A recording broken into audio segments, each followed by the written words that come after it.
Ya, selamat sore pemirsa, apa kabar? Hari ini hari Minggu, hari Ahad 13 Oktober 2024. Masih dalam rangkaian serial pembahasan riset Indonesia. Yang episode kali ini kita membahas tentang pemberdayaan sumber daya manusia, ya. Tapi pada episode kali ini kita fokus kepada kewajiban negara menghadirkan lapangan pekerjaan, ya. Karena saya lihat negara Indonesia ini kok sepertinya kayak gak berpihak gitu loh kepada mereka-mereka yang belum memiliki lapangan pekerjaan. Kok seperti kayak ada ketidaksenangan mereka yang tidak bekerja ini menjadi dari kalangan mereka yang akhirnya bekerja atau mendapatkan pekerjaan. Ada apa gitu loh. Nah, ini patut kita selidiki bersama-sama gitu loh, teman-teman. Nah, bicara tentang ini, Anda mungkin akan terbayang wacana yang atau narasi yang selalu keluar itu adalah narasi kemiskinan struktural. Jadi kemiskinan struktural di mana orang kayanya dikit, orang miskinnya banyak. Gitu loh, ya. Apalagi setelah Covid ini, WEF atau World Economic Forum, Forum Ekonomi Dunia hanya mengklasifikasikan penduduk itu kelas atas dan kelas bawah. Nah, ini juga diamini oleh IMF, ya, Dana Moneter Internasional, dan juga Grup Bank Dunia atau World Bank Group atau WBG. Jadi menurut saya pribadi, ya, Indonesia ini sebenarnya mengalami gejala yang namanya kemiskinan struktural atau structural poverty. Jadi bukan orang Indonesianya itu pada males atau gimana, enggak gitu loh. Karena memang saya mohon maaf loh ya, saya melihat orang-orang Indonesia tuh kreativitasnya tinggi, talentanya tinggi, ya. Waduh, kalau masalah keterampilan no need to test kok. Nggak perlu dipertanyakan lagi dah. Kalau soal keterampilan, semua bisa dimiliki, semua bisa dikuasai oleh orang-orang kita gitu loh, orang-orang Indonesia gitu loh. Cuman sebagaimana saya tadi sebutkan sebelumnya, di Indonesia ini there's no room for them. Gak ada ruang buat mereka gitu loh. Gak ada ruang untuk mereka tampil. Semua ruang itu dikuasai oleh mereka-mereka yang tidak kepengen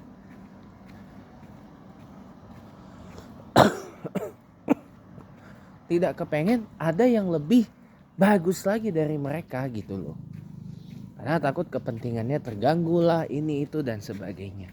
Makanya jadi ini yang saya agak khawatir gitu loh. Kalau begini terus, mohon maaf, kita ini kan tiap hari membahas tentang bonus demografi gitu kan. Bonus demografi yang nanti terjadi di tahun 2030, di mana penduduk Indonesia ini akan mayoritasnya generasi muda.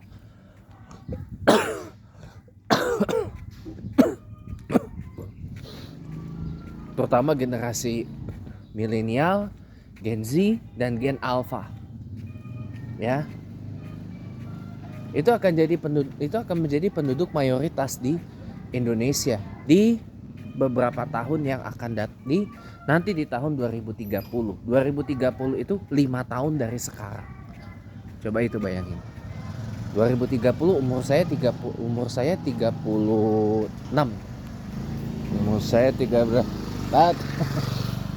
36 tahun. Umur saya 36 tahun, udah tua saya. Ya kan? Iya. Jadi gimana ya? kalau saya bilang ya ini red alert. Ya, ini lebih dari sekedar peringatan darurat ini sebenarnya. Ini udah red alert pakai bak nih. Kalau angin dingin tuh kayak gini nih. Kalau tadi AC saya kurang dingin.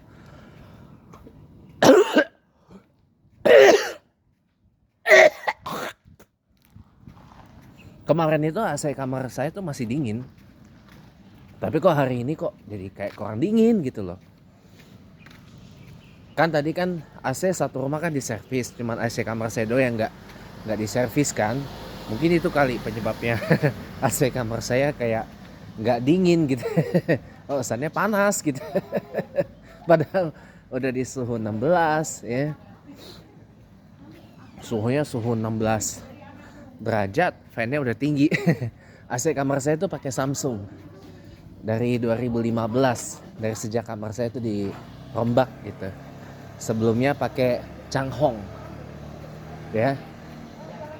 Changhong dari kita pindah ke situ dari 2004 sampai sekarang, sampai 2015, jadi 11 tahun. Awet loh, dingin.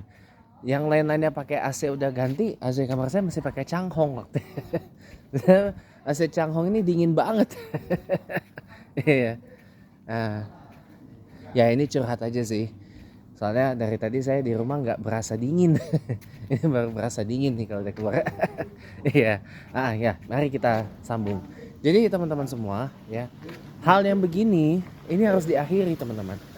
Karena kalau enggak, bonus demografi kita akan jadi sebuah malapetaka, bencana gitu loh. Kenapa? Karena kalau mereka-mereka yang usia produktif, mereka-mereka yang usia muda itu nggak diberdayakan, nggak diberi pekerjaan, nggak diberi fasilitas untuk berkembang oleh negara gitu loh. Ya mohon maaf gitu, besar kemungkinan ya tadi saya bilang bonus demografi akan jadi bencana karena pengangguran terbesar akan datang dari yang mayoritas itu. Yang mayoritas apa? Generasi milenial, Gen Z, dan Gen Alpha yang nanti akan menjadi penduduk mayoritas di negara ini di tahun 2030. 2030 itu 5 tahun lagi dari sekarang teman-teman. 5 tahun lagi dari sekarang. Kalau kita nggak menyiapkan dari 2024 akhir sekarang atau awal 2025 ya udah siap-siap aja. Kalau nggak negara ini mengalami bencana demografi, ya mohon maaf, penduduk Indonesia akan makin berkurang karena akan makin banyak orang-orang Indonesia yang akan pergi merantau ke luar Indonesia untuk mencari penghidupan yang lebih baik. Sekarang aja coba aja buka data dari BP2MI, Badan Perlindungan dulu namanya PJTKI ya, dulu namanya PJTKI, kemudian jadi BP2MI, Badan Perlindungan Pekerja Migran Indonesia. Dulu kan namanya TKI, TKW ya kan. Kalau sekarang namanya PMI, Pekerja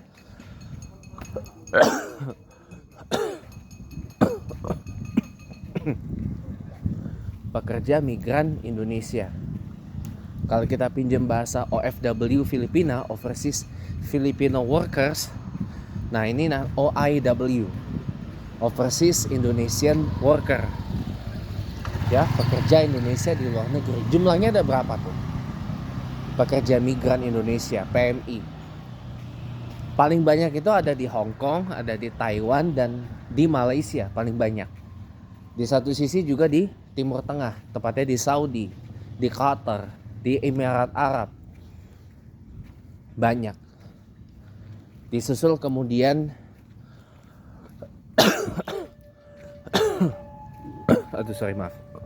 Disusul kemudian di Jepang. Di Jepang pekerja migran kita paling banyak ngerawat lansia. Kalau nggak ngerawat lansia biasanya pekerja di bidang lain. Entah perhotelan, entah konstruksi, entah perikanan dan seterusnya. Coba aja buka BP2MI, Badan Perlindungan Pekerja Migran Indonesia. Dulu namanya PJTKI, ya. PJTKI, Perlindungan Jasa Tenaga Kerja Indonesia, ya, sebelum jadi BP2MI, ya. Badan Perlindungan Pekerja Migran Indonesia, yang dimana kepalanya saat ini adalah teman saya sendiri yang juga saat ini sedang mengemban amanah sebagai Sekretaris Jenderal atau Sekjen Partai Hanura, yaitu Bung Beni Ramdhani, teman saya itu, yang menjadi kepala BP2MI menggantikan Pak Nusron Wahid. Pak Nusron Wahid itu kepala BP2MI yang pertama.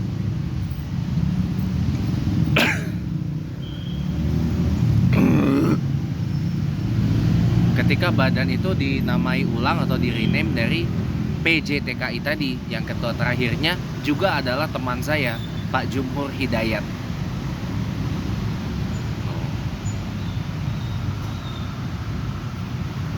Jadi kalau kemiskinan struktural ini tidak diakhiri, mohon maaf, akan makin banyak orang-orang di negara ini tuh minggat dari Indonesia. Minggat. Iya, minggat untuk mencari penghidupan yang lebih baik dong. Minggat. Coba sekarang lihat berapa banyak pekerja migran Indonesia yang ada di Malaysia, berapa banyak pekerja migran Indonesia yang ada di Singapura, di Taiwan, di Hong Kong, di Emirat Arab, di Arab Saudi, di Qatar, di Kuwait, di Oman, ya, di mana lagi, di Jepang misalkan. Pekerja migran Indonesia tuh banyak tuh di situ. Jarang ada pekerja migran kita yang di Eropa, di Australia, di Amerika Serikat, di Kanada. Teman saya tuh, kakak angkat saya sih lebih tepatnya, itu sekarang di kampung saya di UK jadi perawat. Bayarnya pakai gaji NHS, National Health Service UK. Kalau di sini tuh semacam kayak apa? BPJS Kesehatan atau Askes dulu. Asuransi Kesehatan. Dulu namanya Askes. Menjadi BPJS Kesehatan. Ya.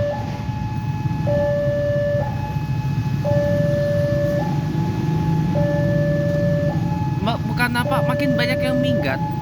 Kalau makin banyak orang sini minggat, mohon maaf lahir batin gitu loh.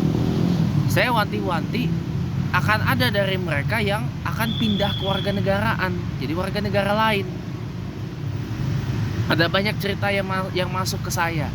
Ada yang udah jadi warga negara Prancis, gara-gara di Indonesia nggak bisa berkarir di TNI. Akibatnya dia jadi tentara Prancis, tentara angkatan bersenjata Prancis. Ada yang kemudian jadi warga negara Australia. Loh, kenapa jadi warga negara Australia? Sama juga, kepengen mengabdi kepada negara tapi nggak dikasih. Kepengen ngabdinya di TNI, malah jadi ngabdi di angkatan bersenjatanya Australia. Gitu.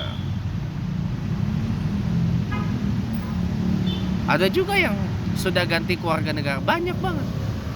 Ada yang paling dekat, paling banter, ganti keluarga negara jadi warga negara Singapura. Loh, kenapa ganti keluarga negara Singapura? Karena prosesnya katanya mudah.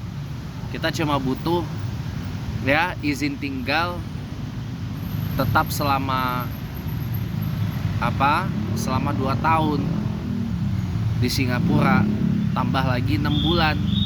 Jadi proses untuk jadi warga negara Singapura setelah kita daftar itu totalnya 2,5 tahun. Ya, 2,5 tahun, 30 bulan. Itu termasuk pendek loh. Termasuk pendek, tapi untuk jadi warga negara Singapura saya katakan nggak mudah.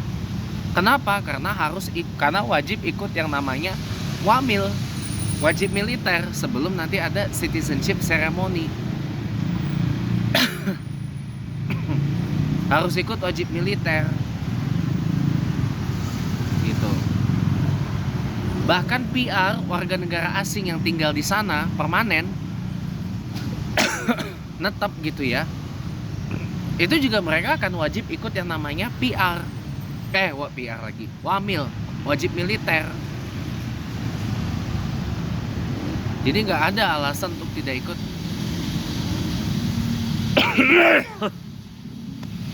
Wajib militer karena untuk pertahanan negara gitu teman-teman. Jadi nggak mudahnya karena wamilnya itu, tapi kalau selebihnya mudah.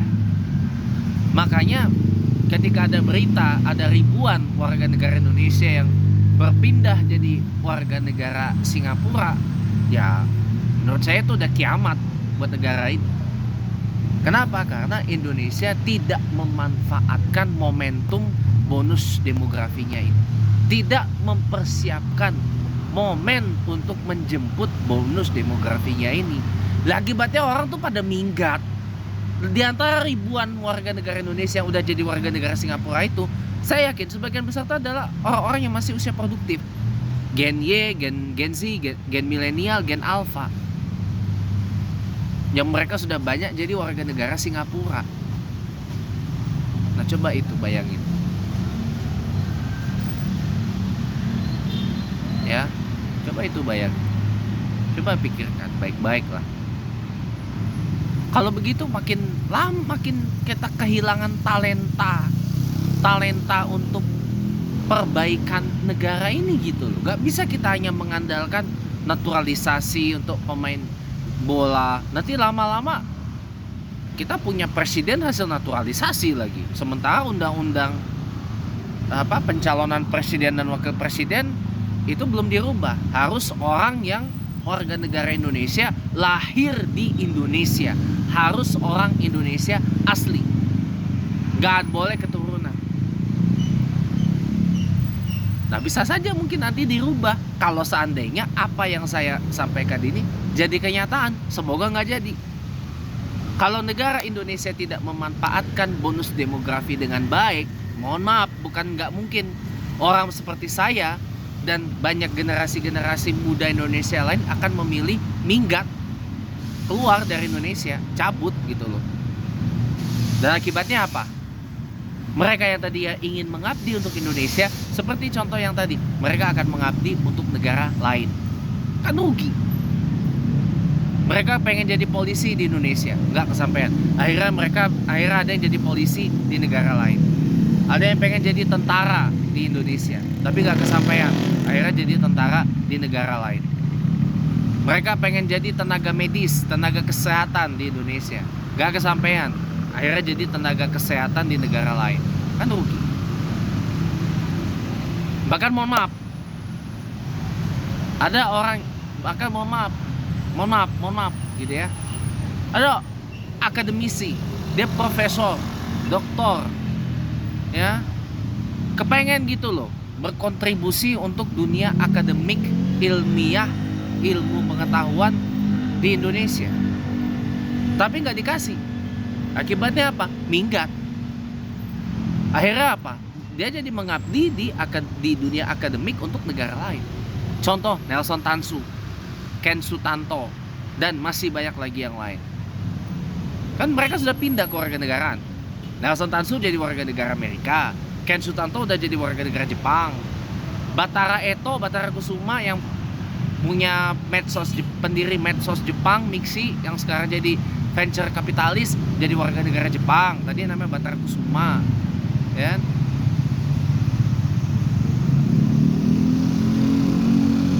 Nah, coba itu bayangin, bukan nggak mungkin akan banyak banget Indonesia ini kehilangan talenta yang berkualitas. Kenapa? Ya di sini nggak dikasih kesempatan untuk berkembang. Akhirnya apa? Mereka cari tempat untuk mereka bisa berkembang. Ada yang lari jadi warga negara Kanada, jadi warga negara Amerika Serikat, ada yang jadi warga negara Taiwan, ada ada yang jadi warga negara Jepang, ada yang jadi warga negara Australia, ada yang jadi warga negara Belanda, ada yang jadi warga negara New Zealand, ada yang jadi warga negara Filipina, ada yang jadi warga negara Malaysia, ada yang jadi warga negara Korea Selatan, ada yang jadi warga negara Arab, ya kan? Ada yang jadi warga negara Brunei.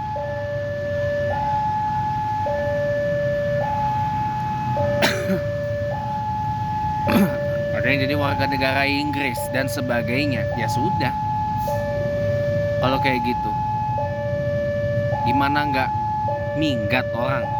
Mau berkembang, mau maju, nggak dikasih ruang, nggak dikasih kesempatan, gimana coba? Ya wajar orang memilih untuk lari. Udah, gua cabut aja lah, nggak guna juga kan gua di mari.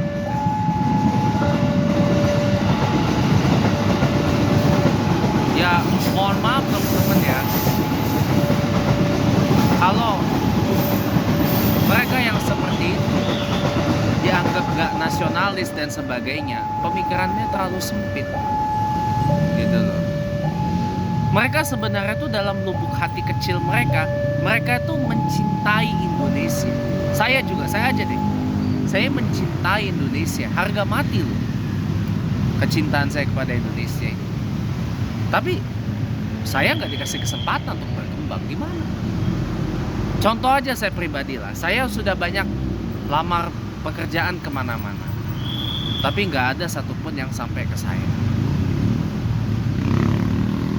Tiap kali saya ada tawaran ini, ya lewat aja, nggak ada kejelasan. Ketika saya accept tawaran itu, ya, dan masih banyak lagi hal-hal yang saya alami. Jadi lah gimana saya mau berkembang gitu loh. Bukan nggak mungkin, kalau saya ada uang ya saya minggat, pindah, cabut dari sini gitu loh. Cabut dari sini, ya, cabut dari sini kemana lah gitu, ke tempat yang penting saya bisa produktif, tempat dimana saya bisa berkembang. Kalau misalkan saya bisa berkembang di Singapura, ya saya akan ke sana. Kalau saya bisa berkembang di Eropa, ya saya ke sana. Kalau saya bisa berkembangnya di Jepang, ya saya ke sana. Kalau saya bisa berkembangnya di Malaysia, ya saya ke sana. Kalau saya bisa berkembangnya di New Zealand, ya saya ke sana. Kalau saya bisa berkembangnya di Australia, di mana, saya ke sana. Jadi gitu loh. Karena Indonesia ini gak memberikan ruang untuk saya berkembang sebenarnya. Tapi ya sudahlah, there's a lot of room for improvement. Ada banyak ruang untuk perbaikan kok. Saya gak khawatir sebenarnya. Ya tapi kalau ada room for improvement, ada ruang untuk perbaikan, tapi personelnya gak ada, nah ini yang repot. Ini yang repot. Ya, jadi saya berdoa.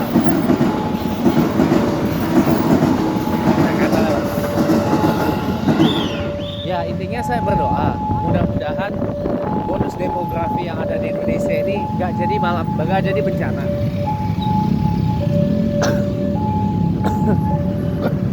Saya berdoa gak banyak orang muda Indonesia yang minggat keluar.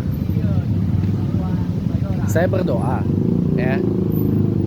Saya berdoa seperti itu kok. Tenang aja, gak usah khawatir. Dan saya juga berdoa mudah-mudahan kemiskinan struktural di Indonesia ini bisa segera diakhiri, agar semua orang di Indonesia memiliki kesempatan yang sama untuk maju, untuk mandiri, untuk berdaya, untuk sukses, dan untuk berhasil. Mungkin sekian dulu untuk sore ini.